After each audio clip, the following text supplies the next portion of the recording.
Joe. How's it going? Good. Thanks for having me on, David. Appreciate it. My pleasure. It's my pleasure. Two guests ago was Sal, your business partner. Yeah. Sal was on. I got to see his show, so I got a little, preemptive what you're going to barrage me with the questions wise. So Good. Very nice. Very nice. Yeah, as I mentioned with Sal's, I met you guys, I guess going on almost 4 years ago now with your Imperfect podcast. And as I mentioned to Sal, I had a great time. Thought it was, you guys really did a good job. And my thank you. wife and I were there, and we really thought you guys were very professional. So It was awesome to have you down. We were talking about your film Clandestine, which was yeah, cool yeah. film. Very cool. Well, thank you. I appreciate it. What Sizemore was in that, right? Yeah, Sizemore was in it, and that was our big project at that time. And ideally, we'll be working on some stuff together. Hopefully, within the next 6 months or so. We'll talk more about that later. But preemptive strike. yeah. So a little bit about you, my friend. You founded Heckler Kane Creations, right? Was that in like 2008? 2007, 2008, somewhere in that area. I got together with our partner Wayne, who's Wayne Heckler, and it became Heckler Kane Creations. And then a few years later, Sal came on board. Sal and my brother came on board at the same time to kind of fill out the company. We were just basically two filmmakers, and we said, well, we need more to this company that can to make it function, basically. And Sal came in as the business end. My brother came in as he does a lot of writing, and he does a lot of like comedy type of avenue, which I discovered I'm not that funny, and I needed someone else to write for me. So that was broadening our horizons a few years later. Okay. And then I think Sal had mentioned you met him through your Green Day tribute band, right? Yeah. Nice. I met him through Craigslist, technically. Okay. He put out an ad on Craigslist, and I went out and answered it to play bass in his Green Day tribute band. Cool. I was just, at the time I was floating between bands, and I said, I need another project, and because I wasn't busy enough as it is. Right. Well, that's usually, you got to add something else on. Exactly. Yeah. And I joined the band, and we did a 15-year run. Wow. Good stuff, good people. I'm still close with everybody in the band. We never really broke up. We just kind of stopped playing. It was one of those things, we've changed places in our lives at this point. Yeah. Well, there's something I think to bands. I mentioned to Sal, I mentioned to you guys in general when I was at the your podcast a couple of years back that I tried the band route for a little while, and it was interesting. I think any band that stays together for longer, it's almost like a Hollywood marriage. If it lasts more than a couple of years, it's considered a success. So Yeah. the fact that you guys went as long as you did is pretty remarkable. It really is. It truly is. I've been since then, during then and since then, I've been in other bands and stuff. And it's always like, there's an overturn. It's like, all right, we got through 6 months. Now we need a new guitarist. And now we need this and that. Now, well, I'm leaving. I'm going to the next project. And we're going to take this guy from over there and reform a band with a different group of guys, but the same group of guys. Yeah. It's kind of the scene. It's just, it's a bad marriage. It really is. But the Basket Case was the name of the band. It was quite a longevity that we had, which we didn't see in anybody else, with all the original members too. We never replaced anybody. Oh, that's amazing. Yeah, it really is. I found keeping a drummer was impossible. You could never keep the drummers. They would get angry, and you didn't know why they were angry, and then they wouldn't want to talk to you, and you're like, you're not validating me or whatever. And it was very challenging. That was my experience. I'm sure that's not, the case with every drummer out there before, people start getting hate comments. But of course, I did find that to kind of be the instance, at least from what I dealt with. Yeah. So, so then you and Sal did Tough Monkey Entertainment, right? Is that the new production company, I believe? We got now, and this is breaking away from my brother and my other partner, Wayne, that we were doing like the creative side, and everything was creative, and we needed something for more substantial, more commercial work, more things like that. So we created Tough Monkey Entertainment, which was kind of on that side. So that was just me and Sal. Okay. And we ended up getting an offer very early, like right away, and saying, hey, we want you to produce a reality show. And we did. We basically, and we had, oh my God, it was such a deadline. We wrapped shooting on the reality show on September 30th, and November 19th, the show came out on Amazon Prime. Wow. So it was like mad rush. And I only met the chef. It was called Family Kitchen Revival. I only met the chef in March. And so between March and November, we put the show together. We had to cast the families that were involved. We had to, there was so much to do. And then editing in literally a month and a half, 8 episodes to go on Amazon Prime. Yeah. And so you guys did, everything was done in-house with your production company. Everything was 100% done in-house. As a matter of fact, we hired a couple of PAs, saying in-house. I mean, it was literally me and Sal with cameras out there. It was very guerrilla style. Yeah. Miking people up. It was like whoever's on camera B is the sound guy, because camera B has the rig with the sound rig. So your earphones go on and you're listening. Yeah. We didn't have a sound guy. It was 2 of us out there doing that. We had a third camera that was stationary, and would, pick up with, okay, throw this here, throw this there, throw this there. And we were sponsored by Canon, which was great. Canon USA. They were really integral in getting us going with this. They gave us, $30,000 worth of cameras to go shoot. And, one of the cameras I had used the Big Brother at one point, the C300, but they gave us a C200 to use. Here, go use the C200. I had never even had that particular camera in my hands until the night before the first day of shooting. Wow. So that's very terrifying. Oh, absolutely. Absolutely. Yeah. And me going, oh my God, like, what am I going to do? I know this is coming. I know it's coming on this day, the day before we shoot. And it's like the package arrived and I was like a kid in a candy store. I'm tearing this thing apart and going, oh my God, look at this, look at this, look at this. I got to take test footage the night before.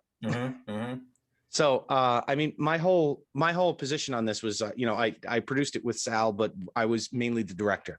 Yeah. I was on site. I was going, what do we do? And you go, oh, well, is there a director on reality shows? There is.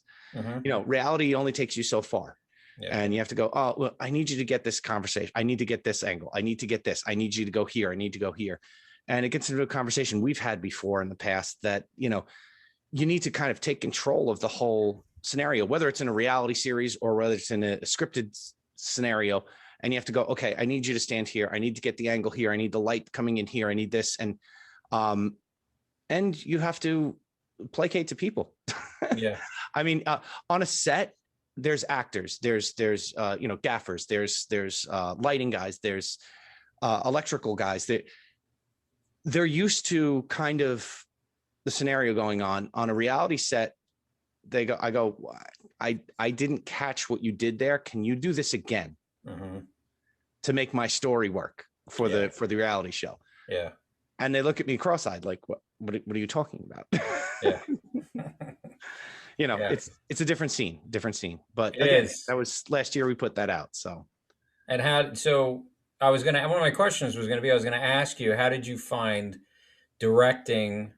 Because I think I kind of jumped over it, but you are, you're an actor on top of writing and directing and producing. So you're also an actor. So you definitely hyphenated yourself in a lot of ways.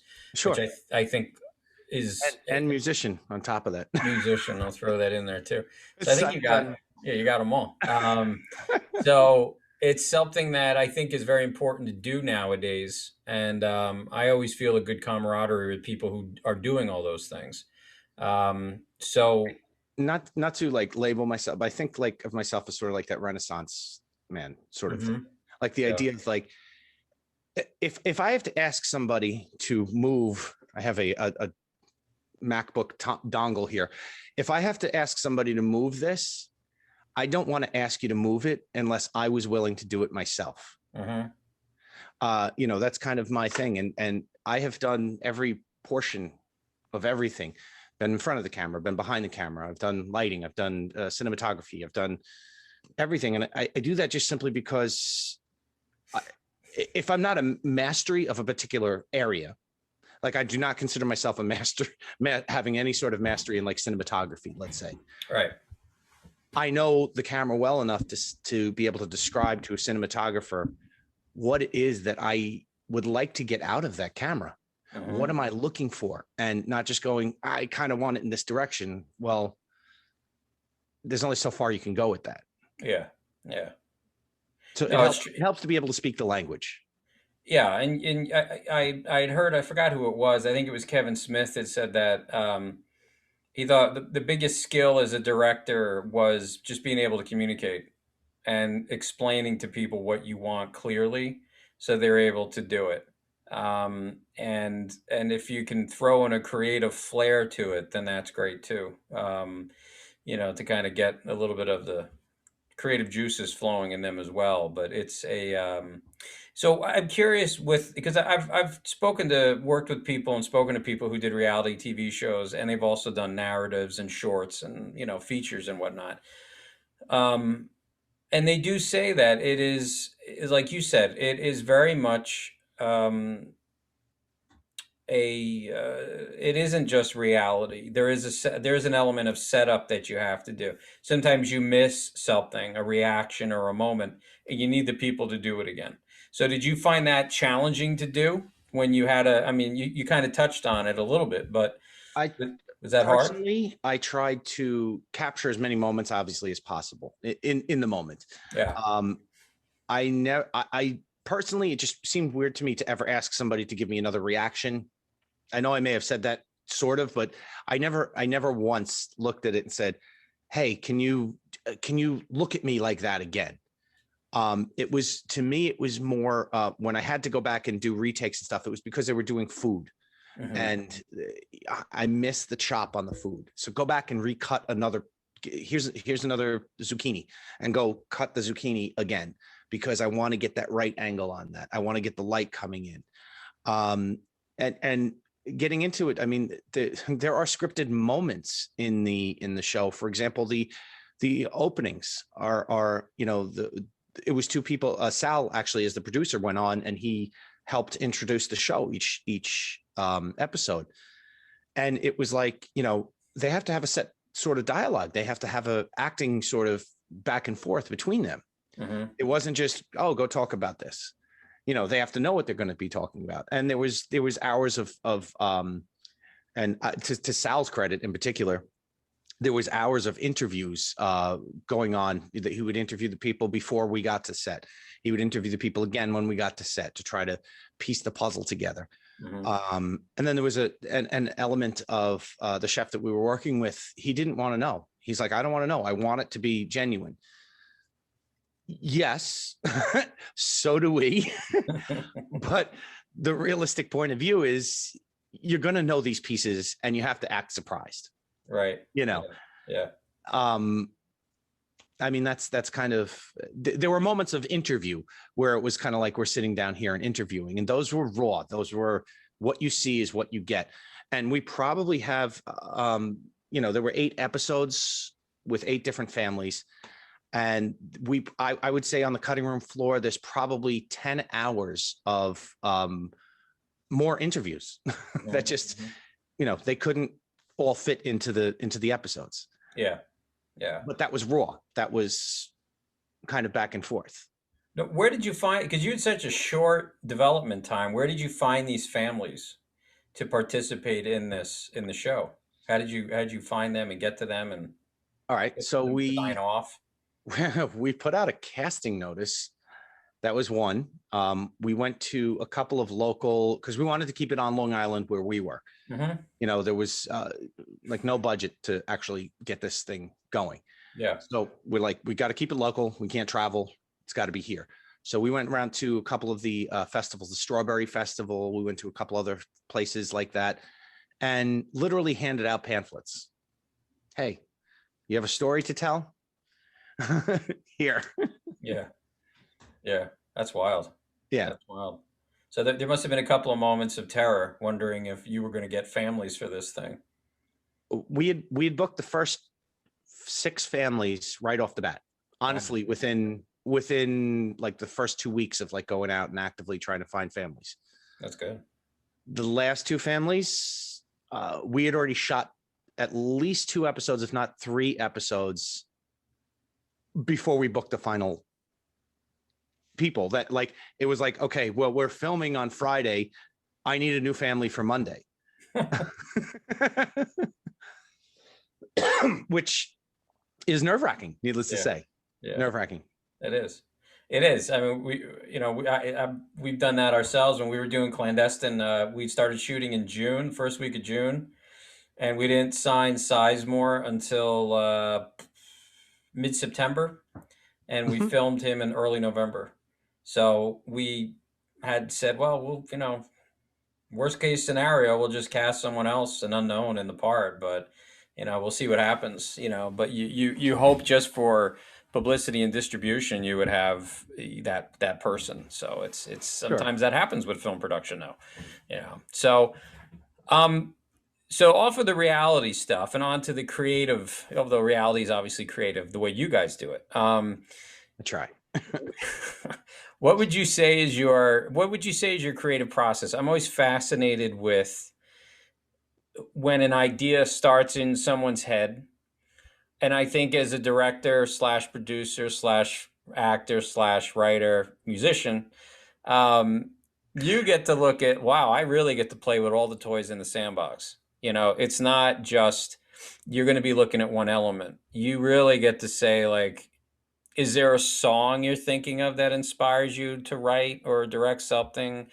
Is there something you see on TV? Is it just a moment by yourself? What is your creative process? How do these ideas kind of pop in your head, and then where do you develop them from there? Like with Seymour, the unfortunate vampire. How did you go with that? Well, Seymour in particular was interesting. I was developing something else, and Seymour came out of that.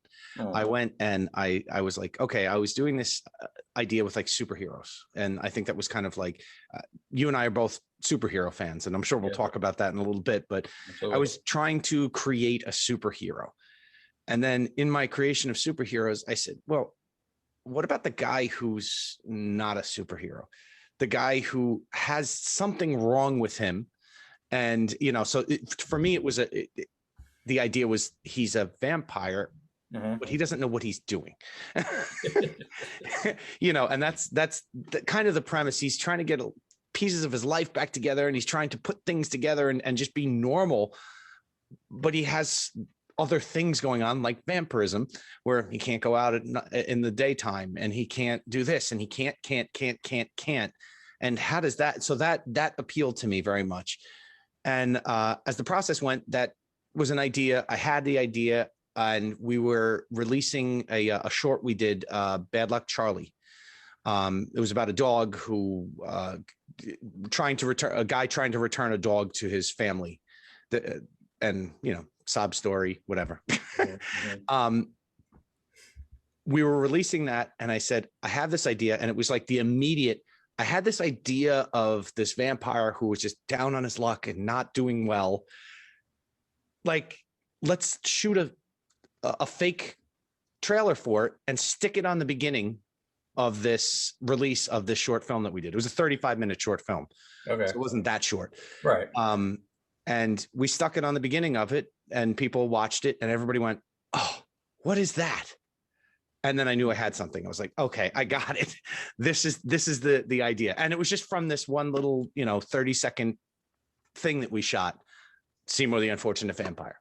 Yeah, that's interesting. But that's specifically that. Most of my ideas honestly come from walking outside, looking up at the stars, and then calling one of my creatives, one of my guys that I bounce ideas off of.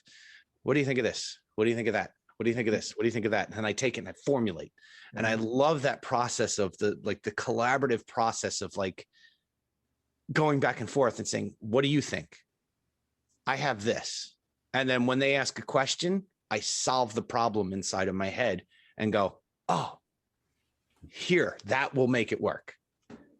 To Yeah. me, it's a big problem solving Hmm. thing. I love like Rubik's cubes and problem solving's like trying to figure out how to fit, a round peg into a square hole and vice versa. Well, I mean, filmmaking is just one problem solving after another. Mhm. It's constant.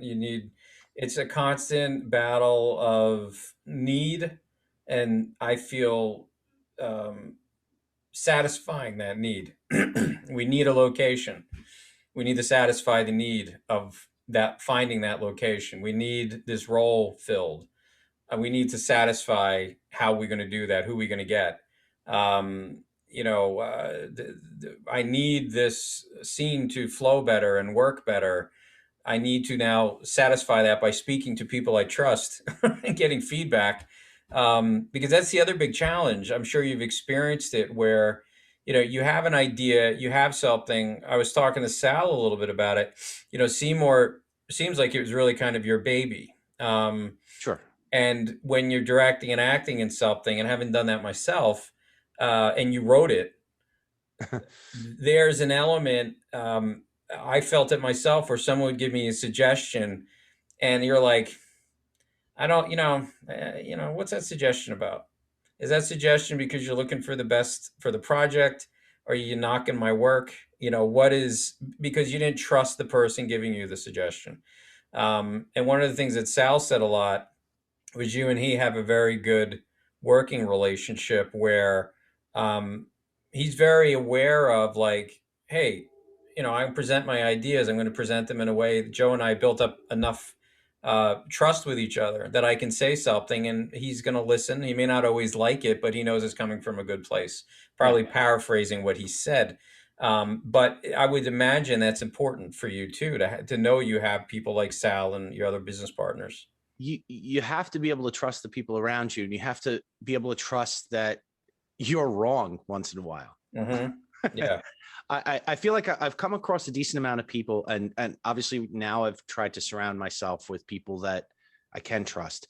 But throughout the years, I've come across people, and you go, you know what? I don't trust their opinion. Why don't I trust their opinion? Because look at this.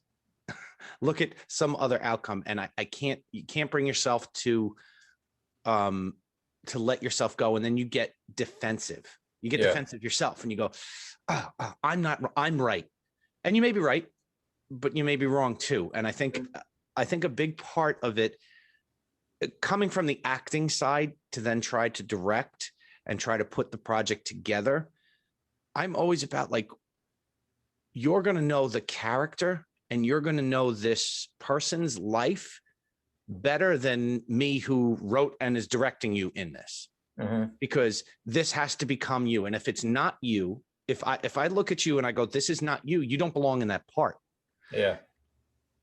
I trust that if you're going to be playing this particular part, that you're going to know what to do. Now, obviously, which direction to look in, which whatever. I need a beat here. I need specifics like that. But knowing the character and going, how would this character work? And you come to me and you say, what do you think of this from a character point of view? If I trust you, okay, I was wrong. Hmm. Yeah. I think that's a big thing. Directors don't always do that. They don't always go, I was wrong. It's okay. Yeah. Yeah. You know, It's definitely true. stand Yeah. your ground when you're right. I'm not Hmm. gonna, I'm not gonna say I just go, okay, yeah, go ahead, go ahead, go ahead, go ahead. I'm not that. But there comes a time and place where when the people you surround, you trust, and you're working with, and you can go, you're right, Hmm. and you move on. Yeah. I've been amazed. We were just talking to someone earlier this week, a post production house, about bringing on a potential editor for the next film, and he said he wanted to know, because guy doesn't know me from Adam, and he just said, I'm curious, how open are you in working with an editor? And I said, I'm open with it. I need to trust the guy or girl and feel that our vision is going in the same direction at the end of the day. We want to be getting to the same point on the mountain. I Yeah, don't want to be going to that point and they're going to the opposite side. That's not going to work out. yeah. Um, But I just said that one of the things I've always found most fascinating is, and it's happened in every film I've ever done, short or long or whatever feature, is without fail, there's a moment where an actor will come up and say to me, "Hey, I'd like to do a take in this way," and 9 times out of 10, I go, "Oh," and to myself, Yeah. "We'll do it." Because you don't have time. You gotta, we I'm gotta. like, "We'll do it," but there's no way in hell I'm going to use that take because that's a horrible idea, Oh, yeah. And then I'm sitting there editing 4 or 5 months later or 2 months later, whatever it is. And I'm looking through the takes and I get to that last take because it's always the last take. I wait until Sure. the end.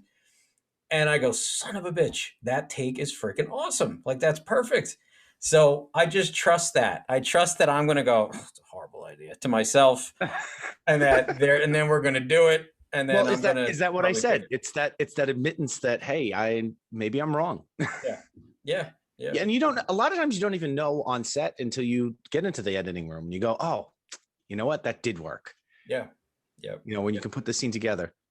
And movies change so different. And you see that as, you know, if you write something, that's one form of media. Yeah. Then you rehearse it. That's another form of media. Then you start to film it. That's the third form. And then you edit it.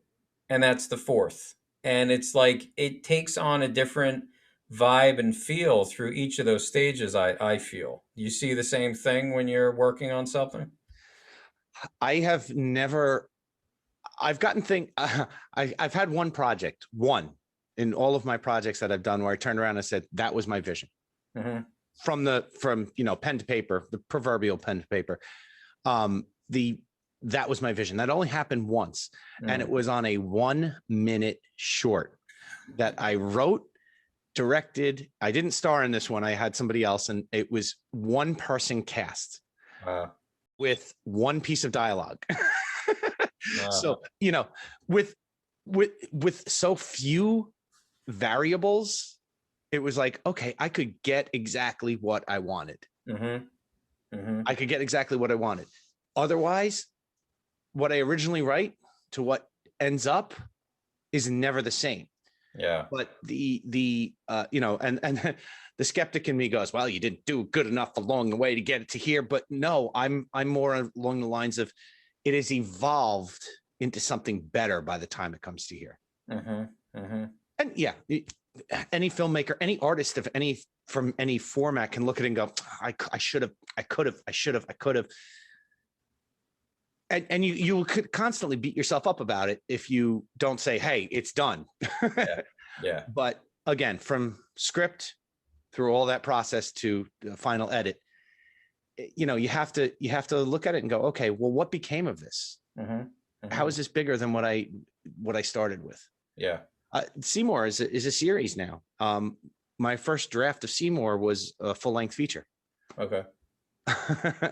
So that's very different now, looking at what it was to what it's become.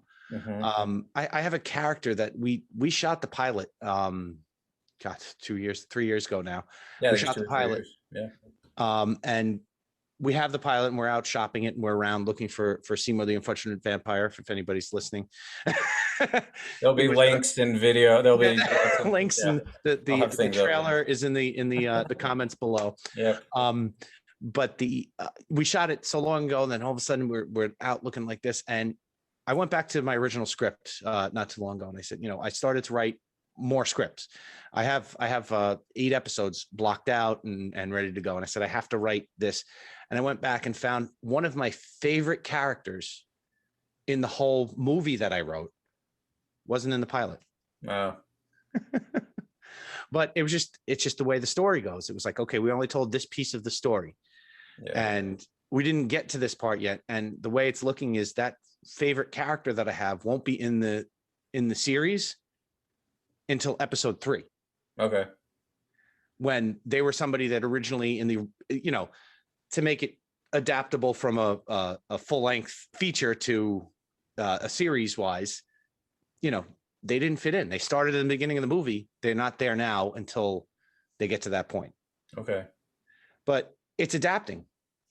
So what did Seymour become? Seymour was full-length feature, and now it's a series. Mm-hmm. Mm-hmm. Even that's just a change in itself. Yeah. Now, speaking of adapting, how do you adapt from being acting and then directing and doing that? Do you find that you guys asked me this question, so now I'm jujitsuing it back to you 4 years later. Do you want to hear what's funny? I watched the interview with you today, just Okay. out of curiosity. Go like, let me refresh. And I remember asking. I didn't ask that. Sal actually asked that Yeah. question. Yeah. How do you find that challenging? Because I find it's a very interesting experience. I personally enjoy it. I know a lot of other people hate it. How do you feel as an actor and then directing yourself? What techniques do you use to keep yourself going where you need to go? I have to keep it on a smaller scale, meaning I Hmm. have to go, here is the picture of what I need now. When I'm directing, full on directing, I'm looking at the whole picture. I'm looking at what's here, what's coming on, what's going on next week, and maybe that's a bad thing, but I kind of draw all that on me. We got these props going here and we got this going here. When I'm in the moment and I'm directing and acting in the scene, I have to go, I'm in this bubble of a moment. I Hmm. have to disconnect myself from not being actor to director. I have to disassociate myself. Is that a word? Disassociate. I Yes. think so. I Yeah. have to disassociate myself with the rest of what's going on. Okay. Meaning, I know there's episodes coming up. I know there's this. I know that we're shooting tomorrow on this. I have to just zone out and be like, in this scene, this cup will be placed here. Right. And I have to make it smaller than it is, if that makes any sense. Oh, is that how you handle your performance too? Or you kind of when you're acting in the scene, are you kind of segmenting your brain into observing your performance, living your performance, and then also making sure your performance is functioning within the larger narrative of that moment in that scene? Or do you just kind of go with it? What do you do? I just popped into my head the great Joey Tribbiani with acting is reacting, which Yeah. Friends reference. I'm hoping Yeah. Yep. you're in my age bracket that we could Yep. probably reminisce about that. Um, you know, Acting is reacting. And for me, it gets down to the trust thing that we had before. If I'm trusting these actors, I know they're going to give me something. And if they don't give me something, having that extra hat as a director, I can turn around and go, I needed this. Hmm. Yeah. And maybe it's sort of a selfish sort of standpoint, but I need you to do this. And for me, it's my character needs you to do this. Hmm. And I'm going to trust you to do what you need to do with your character, except give me this. Hmm. And I find, it's funny. It's a one less set of eyes on set, which can be a good thing and it can be a bad thing, because I'm going to agree with myself. Right. I'm going to agree with myself. Okay, so you got me and me playing the two roles on there, and people aren't going to be. There's not as much bickering. Okay. So by again, it's a further separation of I separated myself from the other things that are going on. Now I'm focused on this. Now, how do I direct the scene I'm in, and how's that function? Is that kind of the question you were asking? I think I got It like does. It does. It is. I find it very. It's a difficult question, because I think I don't know. I feel like it's something you kind of intuitively do, Mhm. um, if you're able to do it. Like I think of guys like Mel Gibson in Braveheart. Where he's shooting, he's directing, and he's acting. He's the lead. He's got huge action scenes. He's got all this stuff going on. And I just find it interesting, in those instances, we have not done that yet in our careers where we've shot these huge action Yeah. sequences. Ideally, it's on the horizon, but we'll see. But I noticed I never heard anyone ask him like, "How'd you do it?" I wondered if that was like off. He's like, "Don't ask Mel that question." But I just think it's interesting. I always find it very interesting when someone's able to direct and act in a project, and then have to edit too. I mean, Yeah. uh, I was coming. Actually, when I first started doing the podcast, I had to open up some space on some of the old hard drives that I had, um, and I went back to one of my old ones, from our Phoenix Films days and clandestine and whatnot. And I found scenes I cut out of clandestine, and they were 75% my scenes that I cut out because I felt like, well, my character's taking away the focus from the lead, and my character's not the lead. These are great scenes. Like the actor in me was pained. But I Sure. said to myself, if I'm cutting myself out, no one else can give me any lip that I cut their scenes because these scenes are not working in the movie. So that was tough. I agree. Mhm. And I have a perfect example of that. I cut I didn't edit I edited like one scene at the end of the pilot episode of Seymour. Okay. But the rest of it was edited by Wayne Heckler. Okay. I edited the trailers, the 2 trailers that are out. They're out there. They're on YouTube, and in the links below. We'll have cards and yeah. Yeah. I edited those and I gave it a first run and I showed it to a couple different, close friends, couple of collaboratives. Hey, what do you think of this? What do you think of that? And they go, Seymour's the main character, right? And I go, yeah. And I go, well, he's not in the trailer. Oh, interesting. I'm playing Seymour, by the way. I completely cut myself out of the trailer minus like 2 shots that were like reaction shots. And it's funny to me because this whole series is about the people around Seymour. Yep. And that's what I've always said. Seymour isn't the driving force. He's like the reason, like everything else is going on around him. Yeah. So they're going, well, Seymour's the main title character. Yes. I cut him out of 90% of the trailers. I had to go back and re-edit the trailers and go, well, I guess I could put me in here. I guess I could put me in here. Yeah. And it's part of that is it's harder to watch me and judge that I did a good job. Mm-hmm. Does that make sense? Like it does. I look at myself and I'm so judgmental of myself. That sucked. Done. Yeah. Or, there's one scene that Wayne he edited it. He came back to me and he goes, oh, I love the scene. Look at the scene. And I look and I'm like, I hate the look on my face. It's a scene where he drinks some blood that was in a canister. I remember that. Yeah. And there was something about my face and the way it was, I just didn't like that particular scene, what I looked like. Mm-hmm.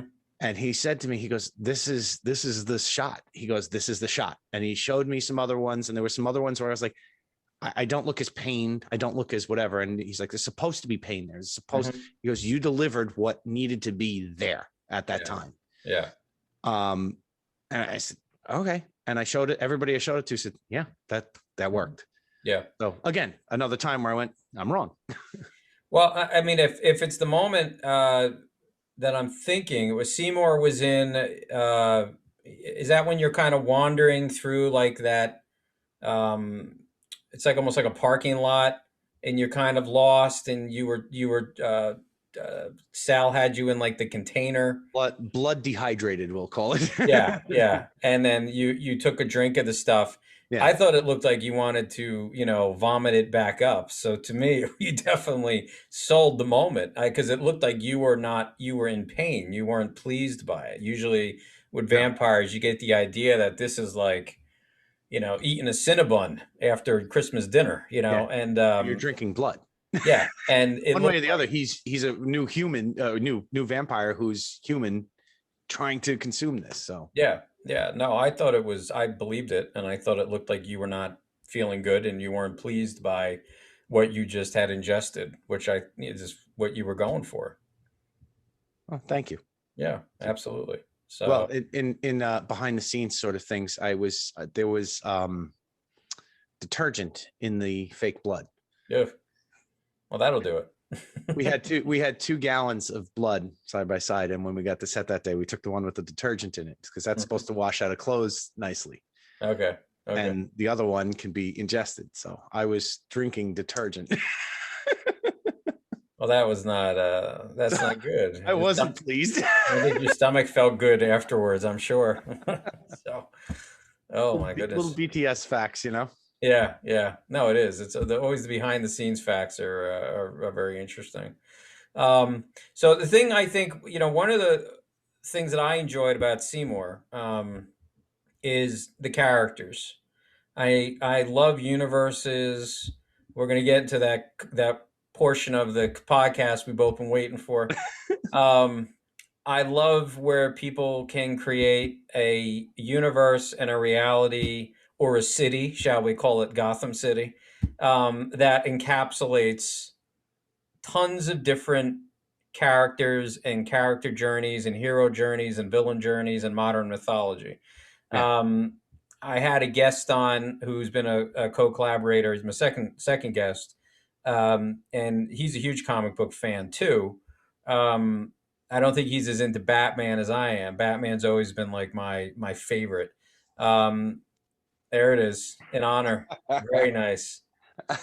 So yes, I am wearing a Batman shirt underneath. Awesome. And I'm always been fascinated what I love so much about Batman, and when I feel it's done right, and when I feel it's done wrong. And I love the idea of a universe almost in its own reality. I think that's what made the Tim Burton movies so amazing. Mhm. And the comics, when the comics really work, you feel when you open up that page or when that screen comes on, you're about to enter into a slightly alternate reality of this place called Gotham City, where everything is gothic and just disturbed and screwed up. So I feel that nowadays and Sal touched on this brilliantly, and we had a really great conversation about it. That kind of like the campfire is gone. Where it used to be on Thursday, everybody was watching Friends or Seinfeld. Yep. Yep. Um, and I think my argument, and Sal we were agreeing with each other, is that the superhero movies have really kind of continued modern mythology story around the campfire, but we go to the movie theaters, or everyone's tuning in to Disney Plus or HBO Max. I can't wait for the Snyder Justice League I'm coming. looking forward to that Oh myself. my god, that alone got me to subscribe. So, and the fact that they own like the entire DC libraries on there too. Yeah. Yeah. But what is your thoughts on? Let's focus on Batman, and you can bring in anything else you want too. But what do you think it is about Batman and his hero journey, modern mythology, Joseph Campbell, all that fun stuff? If you read that, but what is it about Yeah. him that attracts him to Uh, you? I didn't read that, but I'm Yeah, familiar with the idea. yeah, Okay, so there is a journey there that we're so obsessed with the journey of the underdog, for lack of better words, the guy who has had the worst sort of luck of his parents got killed and he had to drag himself out of depression and all these other things, and being all right, he's a billionaire, but he represents kind of the everyday man yeah. going out there and fighting for it's going to sound cheesy, justice. Mm-hmm. um he represents that, and that's the old story of Hercules or any of the Greek gods or any of that things, which were pre-superheroes. We would talk about the Greek gods, and that was the superheroes of the time back then. Yeah. And now we have Superman, now we have Batman, now we have these guys who are, for the most part, Superman's a bad example of it because he was never really an underdog. Mm-hmm. And it's very difficult for anybody to even write him into an underdog sort of situation where he has to rise above to prevail. Right. But every sort of situation and every we'll say the rogues gallery of Batman villains or Batmen villains, if you count all of the external family, Yeah. they all have this horrible backstory to rise above, and they're doing this to help the average Joe Schmo in the street in a place that's falling apart. Yeah. I mean, you look at even the Robbins stories, all of their stories, they all come from, well, my parents were killed, in a horrible trapeze accident, Mm-hmm. for Dick Grayson in particular. Yeah. Jason Todd tried to steal the Batmobile tires, and they were not in a good place, and they were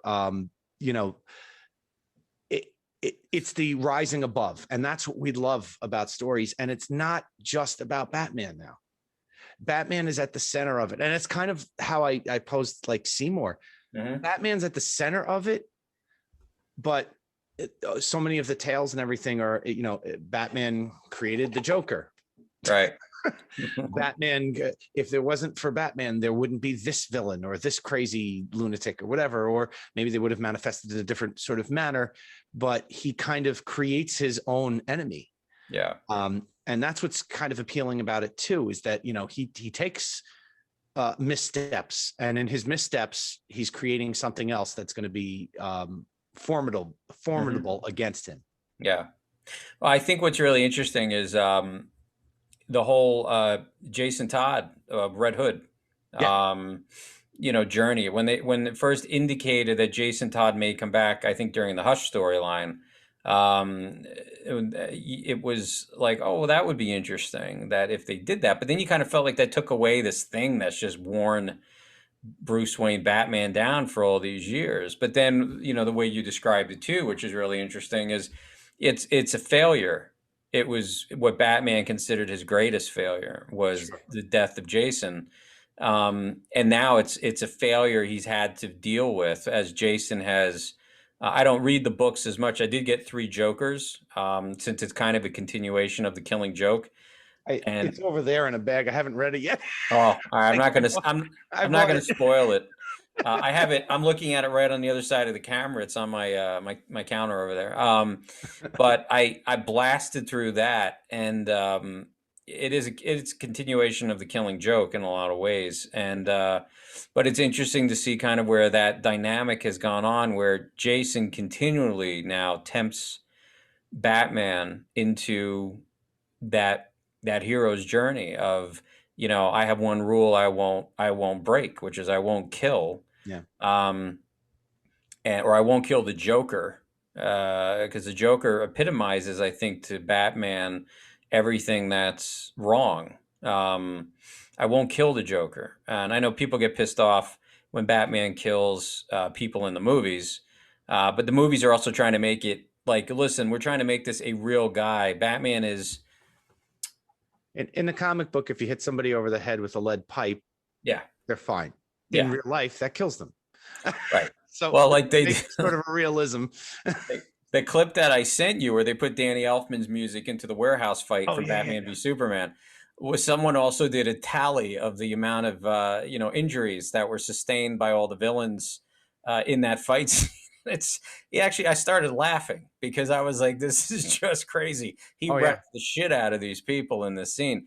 But if there was a real Batman, wouldn't that be what you would want Batman to do? Wouldn't you want him to mess these people up so that they wouldn't be coming back to, cause problems again down the road? I don't know, that my would, but You listen, Zack Snyder's stuff, he's taken liberties from the comics, we'll say. And he's gone and tried to root that in somewhat of a reality where you can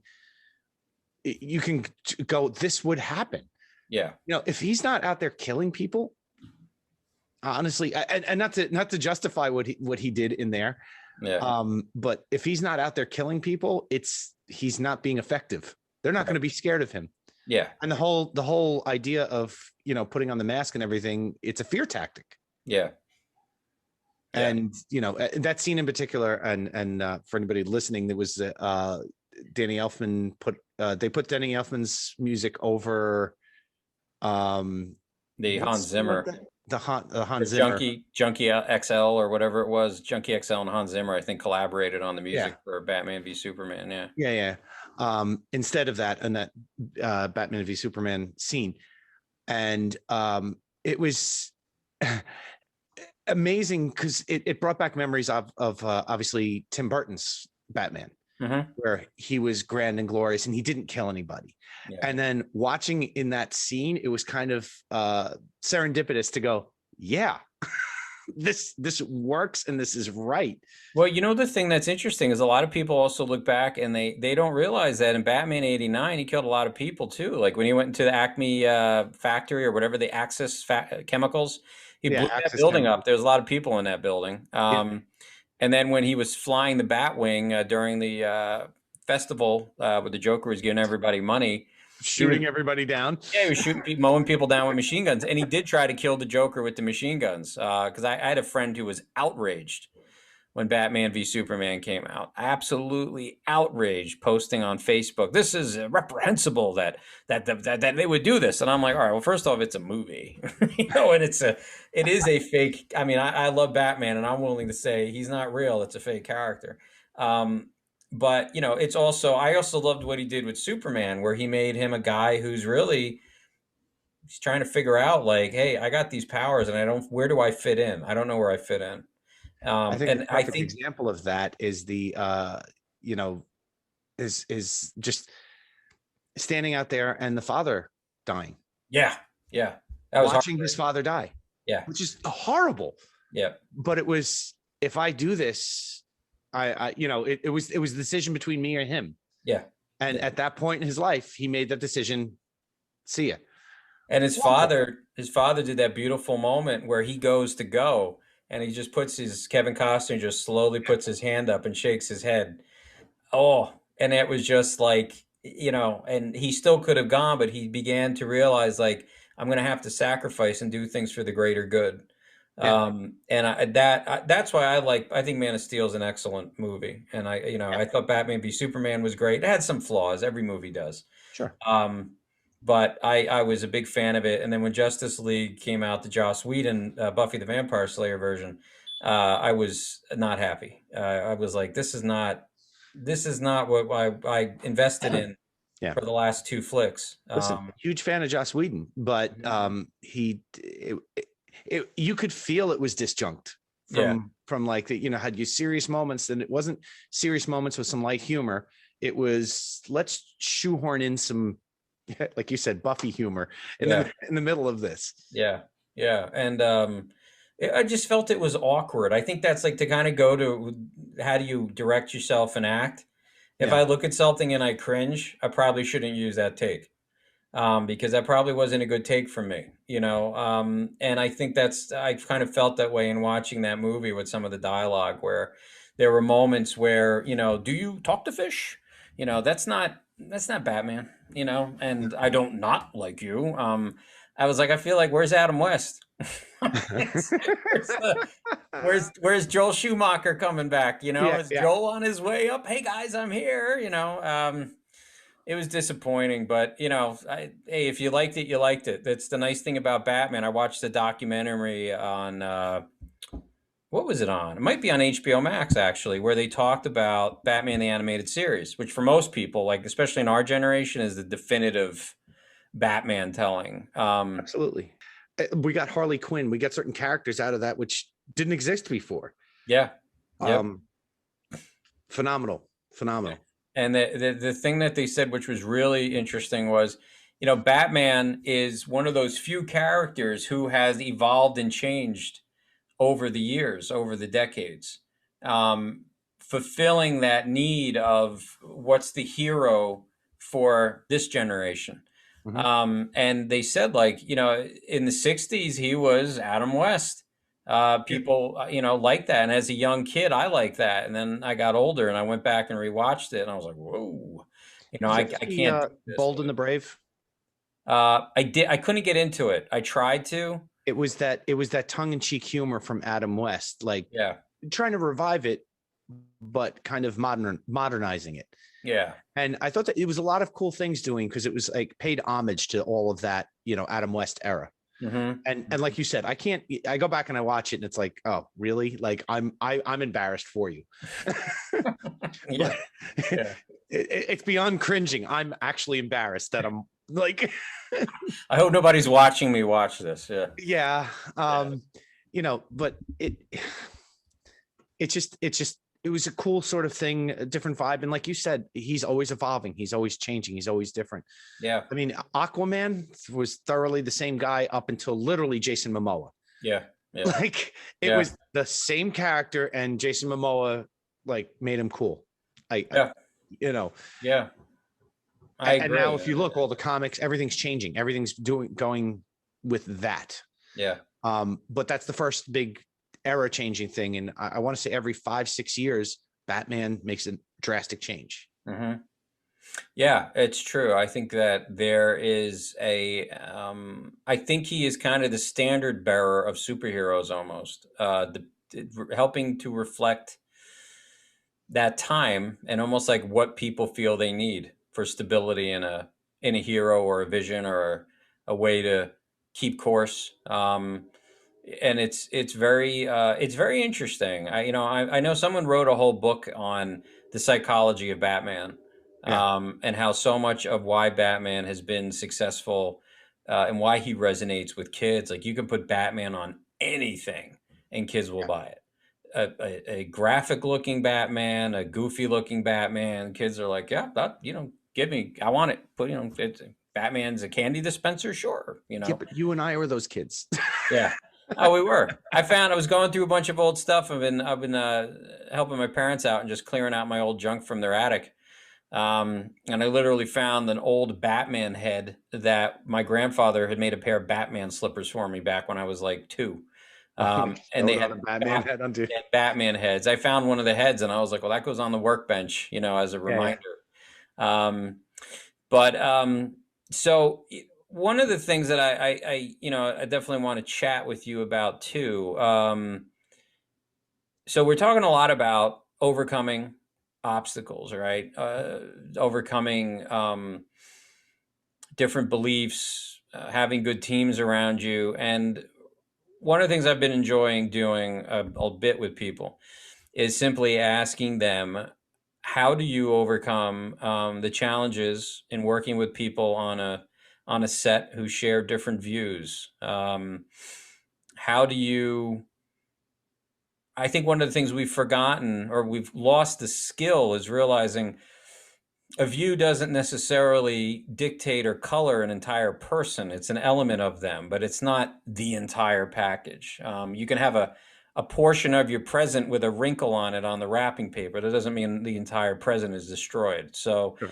um, now, as a director, you're going to have an interesting experience with that, because you have to field all these different personalities and people, and you do want people who are going to kind of flow with you and flow with your vibe too. You're setting the stage and the tone for your project. What do you do? What is your approach? How do you deal with people who have a different viewpoint, whether it's personal, political? We don't go into depth with politics because create a war with probably people watching. But I'm what do not. I'm you? not a politic man. I don't like. That's good. I That's the don't talk better about way. it usually. That's the better way to be. But how do you deal with those differences? How do you work with them? All right. So this is a loaded question. You know this because every single person who's ever directed anybody or been in any sort of situation, in particular, whether it was I directed, 13, 14 years of musical theater before I even turned on a camera. So I've had issues and things from back then all the way through, and you come across these things, they happen. And I know it's a loaded question what you're asking. Absolutely. Because immediately anybody who's been in any sort of authoritative sort of position where you have to make the decisions of what's happening, you're immediately someone's gonna pop into your head that you go and I'm not saying anybody in particular, but I had a good friend of mine, a confidant, somebody that I trust very much so, said to me at one point where I had someone who was, we'll say, being a diva. And they said, does that person have the goods to back that up? And I looked and I went, they do. Then you can give them leeway. And then he looked at me and he literally said to me, he goes, don't ever give leeway to anybody else. If you don't have the goods to back it up, you don't have the right to complain about it. So in that simple philosophy, for me, is kind of how I kind of justify how it's working, how like these relationships where there's going to be tension. There's going to be, there's going to be things where you're not going to agree with me and I'm not going to agree with you. And it's going to be something. we work it out because do you have the goods to back it? If you don't belong here. Or you're definitely not going to be on the next project that I'm going to be doing. I mean, that's just how it works. So again, it's such a difficult sort of thing to pin down in particular. You have to be a human being. You have to be a human being. And you know what? It gets down to the two things that I said before. Sometimes I'm wrong, but sometimes I'm right. And if you're going to battle me every step of the way, whether I'm right or wrong, and second guess everything, it's not going to work. Yeah. Now, you could be 2/3 of the way into a project before you realize that. Yeah. I've got 3 days of shooting left. I can't take that anymore. So, you have to, again, be a human being and try to just, you have people that you can't stand when you're working with, whether it's a 9 to 5, whether it's this type of field where you're directing, acting, or whatever, which is definitely not a 9 to 5. You have to just kind of say, hey, they're people too. Yeah. Maybe appeal to them. Try to appeal to them. I've always found that a good joke is something that will break a sort of tension situation, or a bad joke told well. Yeah, that'll do it too. I think I had an interesting experience when I was acting, and I was doing a showcase in the city with the one acting teacher I've had who I consider a mentor. I'll still talk to him. And I was just 20. I don't remember how old I was. I was 20. I was in my 20s. I was young and a little arrogant. And I was getting some positive feedback and assumed, all the greatness of things in this world and this industry were coming to me. And I started showing up late to rehearsals. And he took me aside and he's like, listen, this was in New York City. He goes, I don't know how they do it over in New Jersey, but in New York, you show up on time or I'll replace you. Everybody's replaceable. And I remember, and now I was pissed because, I was young and arrogant and nobody tells me what to do and whatever. But I sat in there and I said, you know what? I really like this guy. This is a good guy. This is a really good teacher. And he always has my best interest in mind. I'm wondering if he said that to piss me off so I'd actually think about it. And I went up to him afterwards and I apologized. And I said, listen, I'm sorry. I was getting a little stupid. Did you say that to kind of try to shake me up? And he goes, yeah. He goes, I did. And I'm glad that you took it the way I meant it because I love you. And I think you're an awesome guy. And I don't want you to start going down that road. But you need to always remember, whether you're doing this or you're directing it, because he always wanted me to direct. He was like, everybody's replaceable. And don't ever take anything from anybody. And I think that, if they're going to make your job more difficult, don't put up with it. And I think it's challenging because sometimes you have to, like you're 2/3 of the way through shooting. I've had those challenges myself, and suddenly an attitude presents itself, and you're like, "Where the hell was this?" I can't fire this person. We need to keep going. So it's I don't know. It is a challenge, though. It's definitely a challenge, and you find the joke seems to be helpful, or the bad joke told well. Yeah. That's more my motto. Okay. Yeah. So, well, Joe, I want to thank you. We're coming up on the tail end here. It was great to have you on, and it was great to meet you all those years ago, and been awesome. Thank you for having me, man. It's a pleasure to be on here, and it's kind of funny having met you so many years ago and now getting to be on your podcast, which is just awesome to me. It's cool. Oh, it's nice. It's a nice, as Sal said, what is it? He used a more fancy word than full circle, but it's kind of a, He does words better than I do. Yeah, me too. So, so I want to thank you. I think this was awesome, and a lot of great insights, and always great to have someone I can talk to about Batman and directing. So, but anyway, so thanks for coming on, and I'll definitely be chatting with you soon. Sounds good. All right. Take it easy, man. Thanks. Take care.